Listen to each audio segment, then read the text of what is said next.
Romantic MLA episode 4 birthday kiss. గుడిలో వంశీ పడిపోతున్న ఆద్య నడుము పట్టుకోవడం చూసి వంశీని కొట్టాలన్నంత కోపంగా వెళ్తున్న ఆది చేయి పట్టుకుని పురుషోత్తం ఆపుతాడు. సార్, మనం పబ్లిక్లో ఉన్నాం, కొంచెం మీ కోపాన్ని కంట్రోల్లో పెట్టుకోండి అని అంటాడు. చుట్టూ చూసి పురుషోత్తం చెయ్యి విదిల్చి, జనాల్లో ఉన్నాం కాబట్టి నువ్వు కూడా బతికిపోయావు అని ఇంకా అక్కడ ఉండాలి అనిపించక కోపంగా వెళ్ళిపోయాడు ఆది. ఈయనొకడు నా ప్రాణానికి, అయినా హీరో విలన్ కొట్టుకుని మధ్యలో కమెడీయన్ చంపేసినట్లు వాడు దాని నడుం పట్టుకుంటే ఈయన పేక పట్టుకునేలా ఉన్నాడు. నా బతుకు మీద కాకి రెట్టయ్యా అని మనసులో అనుకుని ఎమ్మెల్యేని ఫాలో అయ్యాడు పురుషోత్తం. వంశీ ఆద్య గుడిలో దేవుని దర్శనం చేసుకున్నాక ఆద్య కాలేజ్కి వెళ్ళిపోతే వంశీ ఇంటికి వెళ్లి తన ల్యాప్టాప్ తీసి జూమ్లో బిజినెస్ మీటింగ్స్ అటెండ్ అవుతూ ఉన్నాడు. రితిమ ఆద్య బర్త్డే అని కాలేజ్ అంతా చాటింపు వేయటంతో స్టూడెంట్స్, టీచర్స్ అందరూ ఆద్యకి విషెస్ చెప్తూ ఉంటే థ్యాంక్స్ చెప్పి ప్రిన్సిపల్ రూంలోకి వెళ్ళింది ఆద్య. సారీ సార్, కేసులో ఓడిపోయాం అని అంది. ముందే చెప్పాను కదా తల్లి, పెద్దవాళ్ల ముందు మన పోరాటం నిలవదని, నువ్వే నా మాట వినలేదు అని అన్నాడు ప్రిన్సిపల్. కాని న్యాయం మనవైపే ఉంది కదా సార్, అందుకే నేను హైకోర్టులో కేసు వేస్తా అని చెప్పింది ఆద్య. చూడమ్మా ఆద్య, ఈ కేసు ఇప్పటికే ఓడిపోయాం, ఇంకా హైకోర్టు సుప్రీంకోర్టు అనొద్దు. ఈ విషయంలో నేను అస్సలు నీకు సపోర్ట్ చేయను, నువ్వు ఈ విషయం వదిలే అని ఆగి, నీ వల్ల ఈ కాలేజీలో ఉన్న ప్రతి ఒక్కరూ సమస్యల్లో ఇరుక్కోవడం నాకిష్టం లేదు, అర్థం చేసుకుంటావనే అనుకుంటున్నాను అని అన్నాడు ప్రిన్సిపల్. అతను అంత గట్టిగా చెప్పాక ఆద్య ఏం మాట్లాడలేదు. తన క్లాసెస్ పూర్తవగానే కాలేజ్ నుండి వెళ్లిపోయి ప్రశాంతంగా లేని మనసుకి ఓదార్పు కోసం బీచ్కు వెళ్ళింది.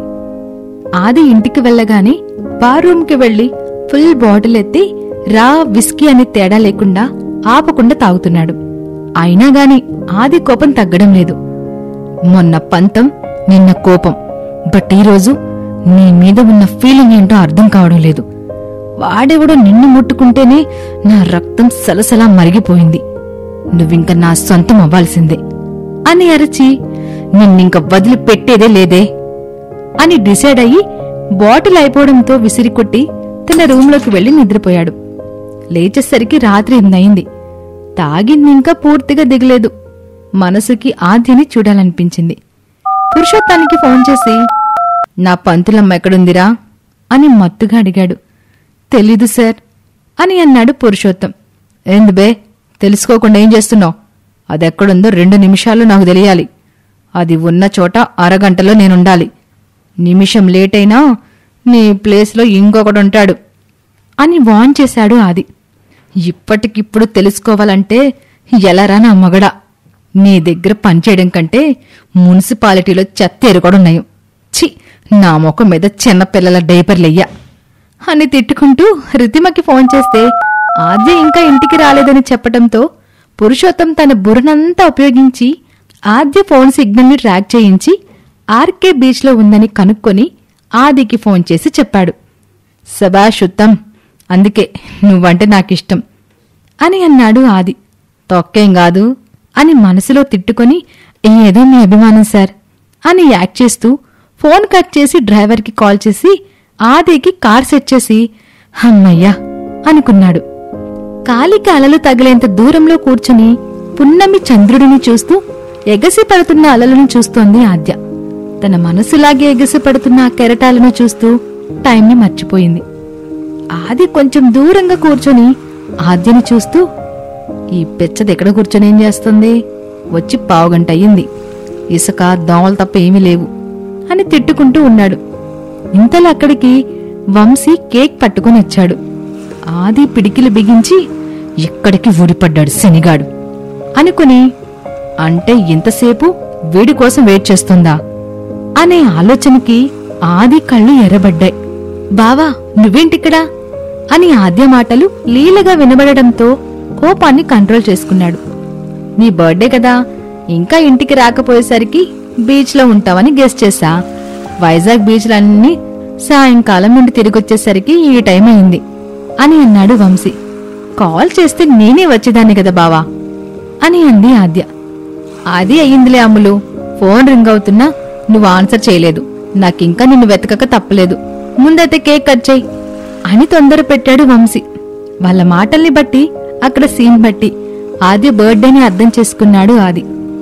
వెన్నెల వెలుగులో కేక్ కట్ చేస్తున్న ఆద్య ఫేస్ ఆది గుండెల్లో ప్రింట్ అవుతుంటే ఆద్య పెదవులపై విరిసిన చిన్న నవ్వు చూసి వంశీ మనసు సంద్రంతో పోటీ పడేంతలా ఎగసిపడుతోంది. ఆద్య కేక్ కట్ చేసి వంశీకి ఫస్ట్ పీస్ తినిపిస్తుంటే అసూయతో ఉడికిపోయాడు ఆది.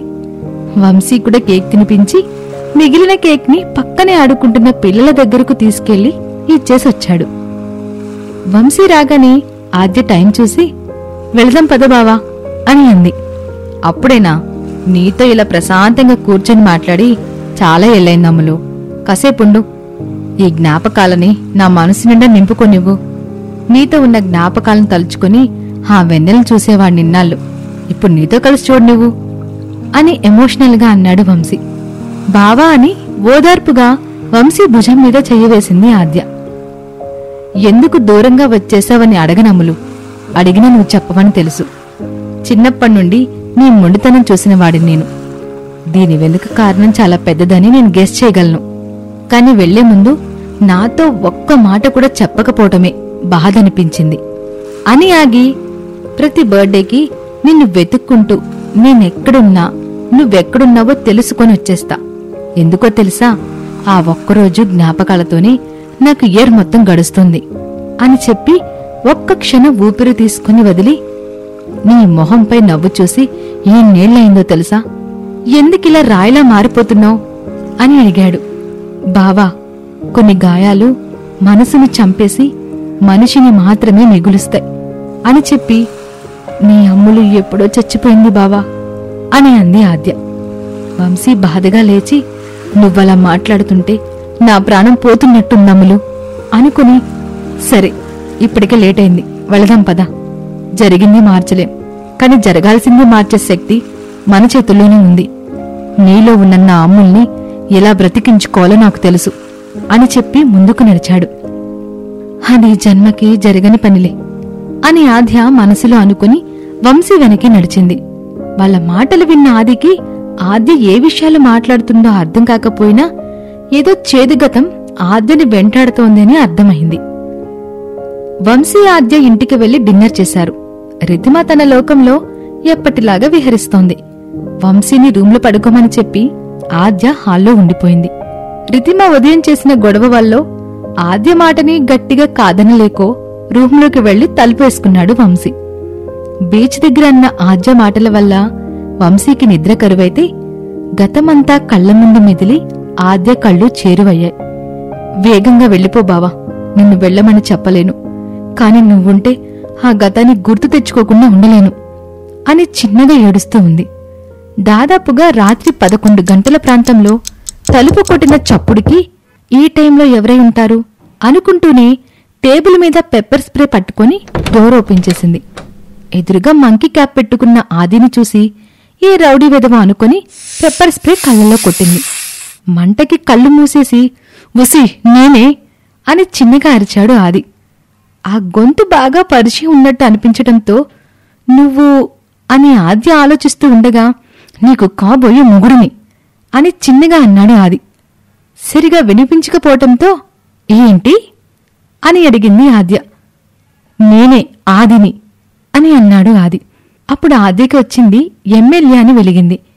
వెంటనే ఇంట్లోకి వెళ్లి ఫ్రిడ్జ్లో బాటిల్తో చల్లని నీళ్లు తెచ్చి, ఈ నీటితో కడుక్కో, కొంచెం కళ్ళు సెట్ అవుతాయి అని బాటిల్ ఇస్తుంది ఆద్య. మంటకి కళ్ళు మూసేయటంతో ఆది బాటిల్ పట్టుకునేందుకు వెతుకుతూ బాటిల్ అనుకుని ఆద్య నడుం పట్టుకున్నాడు.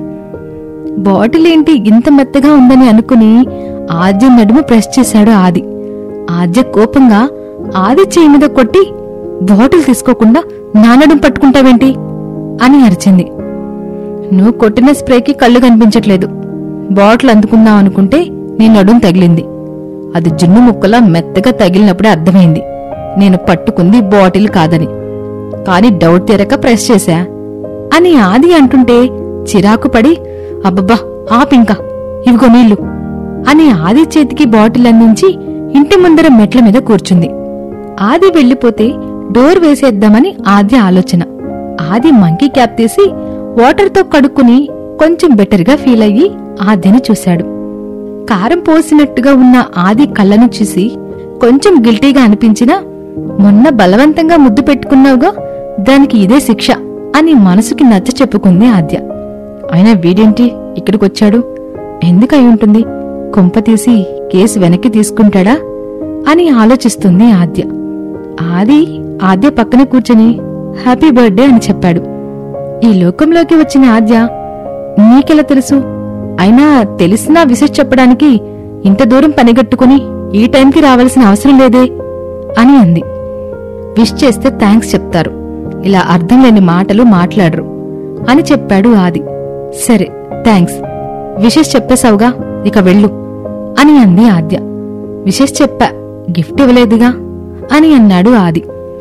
నాకు మీ గిఫ్ట్లే వద్దు అని ఆద్య లేచి ఇంట్లోకి వెళ్ళిపోతుంటే ఆమె చెయ్యి పట్టి తన ఒడిలోకి లాగి ఆద్య కళ్ళలోకి చూస్తూ, కాని నాకు కావాలనుంది అని ఆద్య పెదవులని బలవంతంగా లిప్ లాక్ చేసి ఆమె గింజుకుంటున్న ఆమె కుడి చేతిని గట్టిగా పట్టి ఆ క్రమంలో ఆమెకి తెలియకుండా డైమండ్ రింగ్ తొడిగేశాడు ఆది. ఆద్య తన బలవంతో ఉపయోగించి ఆదికి దూరంగా జరిగి ఆది చెంప చెల్లుమనిపించింది. వంశీ ప్రేమ ఆద్య మనసుకి అర్థమవుతుందా? ఇద్దరిలో ఆద్య మనసుని గెలిచేదెవరు? ఆద్య చెంప దెబ్బకి ఆది ఎలా రియాక్ట్ అవుతాడు? ఇలాంటి మరిన్ని ఇంట్రెస్టింగ్ స్టోరీస్ కోసం వెంటనే దండోరా ఛానల్ ని సబ్స్క్రైబ్ చేసుకుని మా వీడియోస్ ని లైక్ అండ్ షేర్ చేయండి.